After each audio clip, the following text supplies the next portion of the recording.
Welcome to Share Talk, the only podcast where investors come first. Hi, this is Zak Mir with the Bulletin Board Heroes here on Share Talk for Tuesday, the 23rd of March. Starting off with Alpha Growth, and you can see there's a nice little breakout through 3.5 pence. That's been a bit of a block, I suppose, this month and also back in December. Looking for a weekly close above that to hit the top of the trend channel there from, I suppose that was this time last year, around 4.5 pence. If you're a fan of the stock, and I know there are a few people who are around the place, then you're probably looking for a steeper ascent for the stock through 4.5 pence, perhaps as high as 7 pence on a 2 to 3 month time frame. But at least we should get up to the 4.5 pence the longer we stay above 3.5, and really back below 3, really killing the very bullish or the breakout scenario there for Alpha Growth. Onto a stock which has been a clean winner in terms of the price action of late. Agronomics, similar little breakout there, but beautiful mid-move breakout for the shares. Looks like we're heading towards the top of a rising trend channel from June last year. That's heading towards 40 pence, maybe even a bit more than that. Might be a bit steeper in terms of the angle, but 40 to 45 as soon as the end of next month. And early really back below the initial March peak at 27 pence, really slowing down progress, even though the shares are now quite overbought at RSI 80. Stock which is always worth a look is Brave Bison, if only for the name. But here we've got the shares pushing higher, or attempting to push higher above the 50-day moving average. There's a rising trend channel on the daily chart from October. That's around the 1.4 level at support. And above that, we're looking towards 2.2 pence at the October resistance line there. The reason that one would back the stock more than most, perhaps, is that we still have that gap through resistance through 1.1 pence that we saw back at the beginning of January. And as I've said on various occasions, gaps through resistance, at least when they start a move, tend to be the harbinger of a multi-bag move. So let's see if Brave Bison can deliver on that rather hopeful promise over the next couple of months. But while 2.2 pence, hopefully by the end of next month, maybe going into the first half of May for Brave Bison. Onto a stock which had a bit of a flurry earlier in the year. It looks like it's regrouped now. Here we've got GETECH Group. The reason for being excited about it at the moment is that we've had a bear trap rebound from below the 23 pence level, which was the initial March support.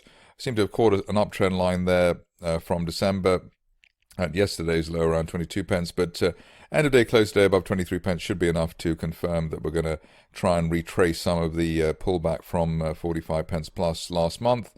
Initial target obviously around the 30 to 32 pence area, which was resistance on the way down, only back below 22 pence, really questioning the recovery argument there. Itaconix is next, and here we're looking at a situation which is has broken its recent neckline resistance, so I suppose that's around the 5.4 pence level, and the longer we remain above that and the 50-day moving average at 5.35, the greater the chance, hopefully by the end of next month, for the shares to hit the top of a December rising trend channel at 10 pence. So above the 50-day line, up to 10 pence on Itaconix.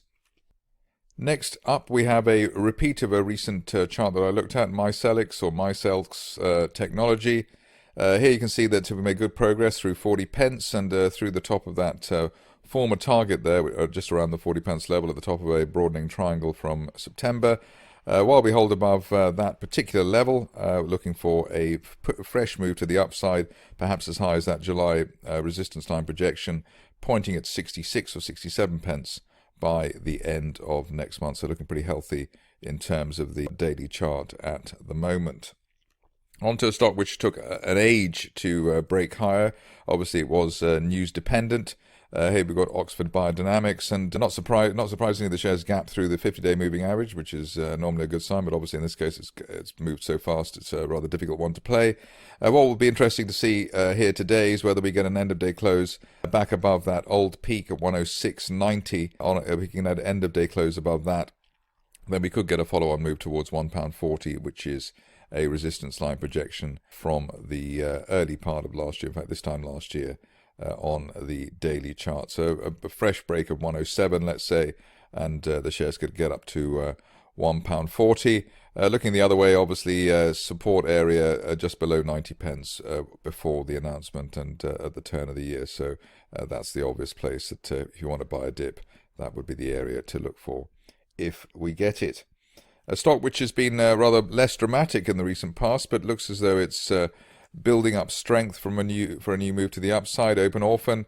Here we've got a great consolidation around the other side of the 30 pence level, above the 50-day line, which is currently rising, but well above it. So on the last dip, we were well above that at 27.87. So that's a positive tick. All we're looking for now really is an end of day or a weekly close above 32.5 pence, which was October and February resistance. If we can get that, then we're looking towards 50 pence at the top of a May rising trend channel. And that's a 2 to 3 month target. So maybe by the end of May, we should see the shares somewhere in that region while we hold above, or provided we hold above, the 50-day moving average at 27.87 currently. Moving along to a requested stock, which is not quite in the same kind of momentum bullish situation that we're seeing at Orphan. With Toople, we've got the stock right at the bottom of the range, and it looks like it's at the bottom of a broadening triangle. The support line there running down to 0.06 pence, so above that we've nominally got a potential buy point. We had that little bear trap there down towards the 0.06 level earlier in the month, and while that holds, initial target here up towards the 200-day moving average area at 0.08. If you are a fan of the stock and you think it's a recovery situation, then 0.16 at the top of the broadening triangle from the end of September looks to be the place to shoot for over the next 2 to 3 months, but only while the shares remain above 0.06. Just a couple of stocks to go now. First one is Webis, which arguably is the most exciting stock of the day, given the way that yesterday we saw the shares test old resistance as new support at 3.5 pence, and today we've spiked up quite well. The view is that while we're above 3.5 pence, we're looking towards the top of the February price channel as high as 7 pence as soon as the end of next month. Finishing off with a stock I've never heard of, which is quite an achievement, given that I normally know every company and every EPIC code over the years. Here we've got Worsley Investors, and here, nice gap higher above the 50-day moving average. One of our more preferred setups. In fact, it's a gap through resistance as well. And the view here is that while we're above the 50-day line and the floor of the gap at 26 pence, we're looking towards a target as high as 45 pence over the next month or so. If you're cautious, maybe you want to see an end-of-day close through the November peak at 30 pence mid, and I would fear that the spread on the stock is rather wide, but 45 pence looks to be on the cards after today's gap higher for the shares. That's it from me today. More updates tomorrow. Thank you for listening. Remember to visit our website for more news and other podcasts at www.share-talk.com.